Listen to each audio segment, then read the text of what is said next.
नमस्ते दोस्तों, आप देख रहे हैं कॉमिक्सोपीडिया और मैं हूं आपका होस्ट गुलशन। मिन्नल मुरली नेटफ्लिक्स पर रिलीज हो चुकी है और लोगों के इसके बारे में मिक्स्ड रिव्यूज़ हैं।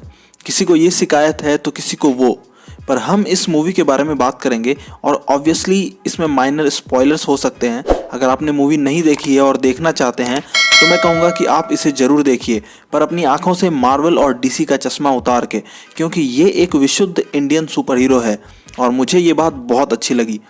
मूवी के बहुत सारे प्लस पॉइंट है जिसके बारे में हम आगे बात करेंगे, तो चलिए शुरू करते हैं।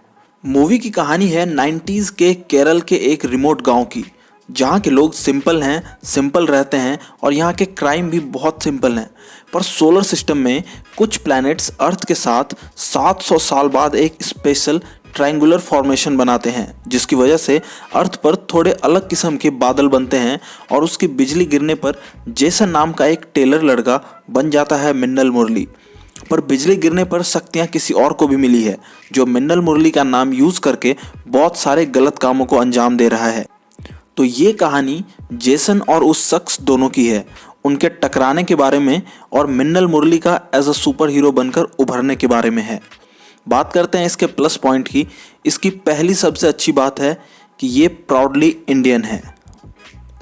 जब मैंने इस मूवी के ट्रेलर को देखा था तो मुझे ऐसा लगता था कि ये तो फ्लैश से इंस्पायर्ड लग रहा है। बिजली गिरना, तेज भागना, कॉस्ट्यूम भी उसी टाइप का, इवन लोगो भी उसी टाइप का। पर मुझे बहुत खुशी हुई ये मूवी देखकर कि मूवी में इससे हटकर बहुत कुछ है। सबसे अच्छी बात है इसका फ्रेश कंसेप्ट होना और बिल्कुल इंडियन परिवेश में होना, वो भी स्पेसिफिकली एक कस्बे में। सारे बड़े बड़े सुपर हीरोज़ के एडवेंचर्स शहरों में होते हैं, वहाँ के सुपर विलन्स एडवांस होते हैं। पर यही अगर हम इसी स्टोरी को गांव में लेके आएँ तो इसका टेस्ट बिल्कुल बदल जाता है। Hats off to director Basil and team कि उन्होंने डायरेक्टली वेस्टर्न सुपर हीरोज़ को कॉपी ना करते हुए एकदम इंडियन रूट्स को चुना। एक डाउन टू अर्थ, थोड़े रियलिस्टिक स्टोरी के साथ सुपर हीरो एलिमेंट्स को बहुत अच्छे तरीके से मिक्स कर दिया गया है। हमारा सुपर हीरो टिपिकल हवाई स्लीपर्स पहनता है और लुंगी में घूमता है। वो एज अ टेलर हर दिन काम पर जाता है और अमेरिका जाना चाहता है और लास्ट में उसका ये डिसीजन चेंज हो जाता है। टोविन थॉमस बिल्कुल जस्टिस करते हैं इस कैरेक्टर के साथ। सिर्फ लीड एक्टर्स ही नहीं बल्कि सपोर्टिंग कैरेक्टर्स जैसे कराटे सिखाने वाले टीचर, पुलिस कांस्टेबल जो एक छोटे मोटे क्राइम की भी बहुत बड़ी साजिश और थ्योरी बताता है, जेसन का भांजा, मतलब सारे साइड कैरेक्टर्स भी अपने आप में यूनिक थे। मतलब अगर इसकी सेकंड मूवी आती है तो आप डेफिनेटली सेम एक्टर्स को उस रोल में देखना चाहेंगे।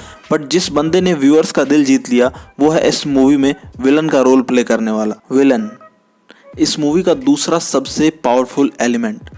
एक अच्छे सुपर विलन के बिना सुपर हीरो कुछ भी नहीं है और इस मामले में ये मूवी बिल्कुल जस्टिस करती है। विलन के स्टोरी कैरेक्टर डेवलपमेंट को प्रॉपर टाइम दिया गया है, उसके विलन बनने के मोटिव को प्रॉपर दिखाया गया है, जिससे पब्लिक आसानी से उस कैरेक्टर के साथ कनेक्ट हो पाती है। हीरो और विलन दोनों की लाइफ को ऑलमोस्ट पैरेलल दिखाया गया है और दोनों के मोटिव से आप कनेक्ट हो पाएंगे और उनके सुपर हीरो और उनके सुपर विलन बनने के पीछे की वजह को समझ पाएंगे। तीसरा, इस मूवी का एक्शन सीन्स जो क्लाइमैक्स में है उसके विजुअल्स बहुत अच्छे हैं। एक लिमिटेड मूवी बजट में भी पूरी टीम ने बहुत अच्छा काम किया है। सुपर पावर्स का यूज़ करते हुए एक्शन सीक्वेंस बहुत अच्छे हैं। स्पेशली स्लो मोशन में कुछ विजुअल सीन्स क्रिएट किए गए हैं झूले वगैरह को बैकग्राउंड में लेके, वो बहुत ज़बरदस्त है, बहुत कूल लगते हैं। बाकी कुछ जगहों पर मूवी में वीएफएक्स थोड़ा डाउन दिखता है, पर एक टाइट स्टोरी के कारण उन फ्लॉज पर हमारा ध्यान बिल्कुल नहीं जाता। मूवी में कुछ स्पेशल रेफरेंस है मूवी शज़ैम को लेकर, जहां उनकी ही तरह जेसन और उसका भांजा पावर्स को टेस्ट करते हैं। दूसरा, इन्फिनिटी वॉर के ब्रिज पे पीटर के स्कूल बस वाले सीन को रेफर किया गया है एक बहुत ही मज़ेदार वे में। इंडिया में सुपर हीरो बिग स्क्रीन पर कम ही आती हैं और ये भी उसी गिनी चुनी मूवी में से एक है, तो जाहिर सी बात है अभी इसमें हमें और भी बहुत सारे इम्प्रूवमेंट करने बाकी हैं। तो मेरे हिसाब से इस मूवी में जो कमी थी वो ये था इंग्लिश कॉमिक्स। एक विलेज जहाँ के लोगों को ब्रांड, शो ऑफ इनसे कोई मतलब नहीं है, वहाँ के स्कूल में सुपरमैन की कॉमिक्स मिलती है, वो भी इंग्लिश में। अगर वो इंडियन कॉमिक्स को एज अ रेफरेंस यूज़ करते तो और भी अच्छा लगता। दूसरा, सुपर हीरो का फेस रिवील। देखो, कॉस्ट्यूम पहनकर जब सुपर हीरो लोगों की मदद करते हैं तो वो उनको एक होप देते हैं, लोगों को उम्मीद देते हैं, लोग उनसे कनेक्ट होते हैं बिना उसके अंदर के इंसान के बारे में जाने। तो मूवी के एंड में पूरे गांव को मिन्नल मुरली कौन है ये पता चल जाता है। तो सोचो अब उस कॉस्ट्यूम का क्या काम। लड़ाई तो वो नॉर्मल ड्रेस में भी कर सकता है क्योंकि अब सारे ही उसे पहचानते हैं। तीसरी चीज़, लाइटनिंग से उन्हें पावर कैसे मिली कुछ अच्छे से एक्सप्लेन नहीं किया गया, पर हो सकता है इसका सेकेंड पार्ट आए जिसमें ये सारे आंसर्स हमें मिले। बाकी मैंने मूवी बहुत अच्छे से एंजॉय किया। मुझे ये कहीं भी जरा सी भी बोरिंग या स्लो स्टोरी नहीं लगी। अगर आप इस मूवी को देखना चाहते हैं तो मैं यही सजेस्ट करूंगा कि मार्वल और डीसी मूवीज़ वाले एक्सपेक्टेशंस साइड में रख कर देखो। ये मूवी आपको बहुत अच्छी लगेगी। मार्वल डीसी की मूवीज़ का बजट बहुत हाई होता है। उनकी स्टोरीज़ कॉमिक्स में बहुत बार कही जा चुकी होती है और मूवीज़ के लिए उन्हें फिर से लिखा जाता है।